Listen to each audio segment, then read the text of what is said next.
We want to move into our tribe talk. As has happened a number of times before, we've had a glitch with our tribe talk this week, so you're stuck with me again. But I figure that's probably a good thing, seeing as you don't have to hear me speak for like the next 2 weeks. So you're in for a delight. So can we cue up the 3 minutes? If you haven't been with us, our tribe talk is simply a portion of time each service that we take because we believe that the Bible was...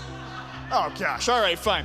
We love our tribe talk. I'll explain later. Okay, so this week, if you've been following along in our reading plan, we spent a lot of time in the book of Acts. The book of Acts, the Acts of the Apostles, is really this historical account given by Dr. Luke that partners with the Gospel of Luke to tell the story of what Christ did on earth and then how the message of the gospel came to be known around the world.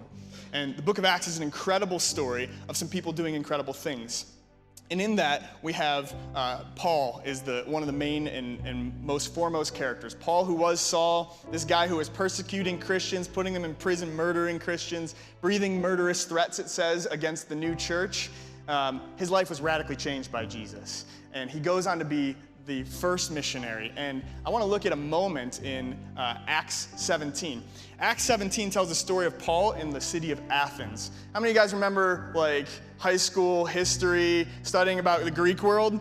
You know, Athens was famous for being a center of culture in the time. It was famous for being a center of debate, philosophy. And it says that he was daily in the synagogues talking with the Jewish community there, but he was also daily in the marketplace. Daily in the marketplace. And I just want to encourage you guys to think about, like, what does it look like for you to be not just in here, in our church building, in our synagogue here today, but to also be daily in the marketplace looking for opportunities to talk to people about Jesus.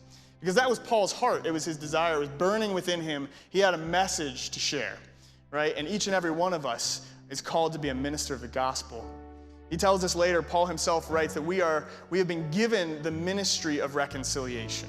We've been given the ministry. We've been blessed by the opportunity to join in with what Jesus has done in our hearts and bring that to a world that desperately needs it. Amen?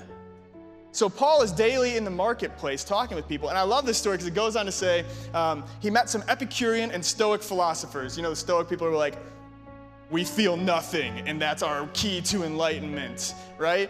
The Stoic people, you know, they're arguing with him, but they said something. They said, we want to hear what you have to say. We've heard that you've been talking to people in the marketplace. Come into the place of our debate, and let's hear what you have to say. And Paul knew enough. He knew enough about their lifestyle. He knew enough about the community God had planted him in to reach to talk to them in their own language. He said, I see over there you have a marker. You have a symbol, and it says, to an unknown God. And I am here today to declare to you who that unknown God is. And he began to unfold to them the story of Jesus becoming man. The story of the God who created everything, who is not an idol like their other gods, coming down and touching his life, touching our lives, and he began to tell them about Jesus. And I just want to encourage you today, seek every opportunity. Look for those unknown God moments in the lives of the people where God has called you and put you in the marketplace. Amen? Amen. Oh, look at that. Oh, look at that. You don't even have to mute me, Curtis.